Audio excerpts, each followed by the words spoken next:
Hi everybody, we've got another GCSE exam question today. This is for foundation, so if you're doing GCSE foundation, I would recommend paying attention.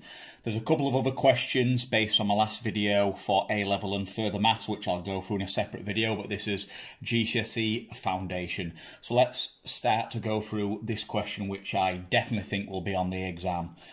So 100 men attack a gorilla at the same time. They stand round the gorilla with circle radius r metres. And like I always suggest, underline anything that's important, so r metres and 100 men.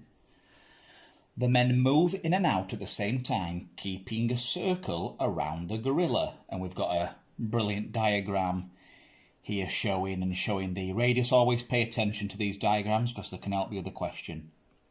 Okay, so let's begin.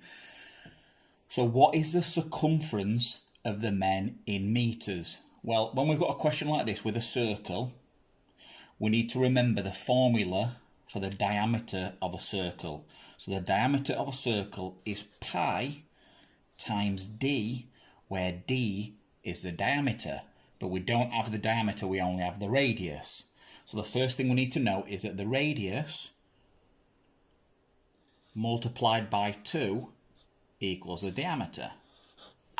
So 2 lots of the radius equals the diameter. Therefore, the circumference, pi times d, would be pi multiplied times 2 multiplied by r. And that's 1 mark, so that's all you need to do for that one. Okay, so 14b, and this was the juicy bit for 5 marks, so I'd recommend really paying attention, because I'm quite confident this is going to come up on the exam.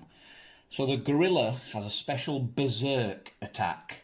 That sounds quite scary, actually, which obliterates anything within X radius around the gorilla in the centre. The men cannot enter this area for more than a second. Wow, that's quite powerful. So calculate the safe area you must show you're working.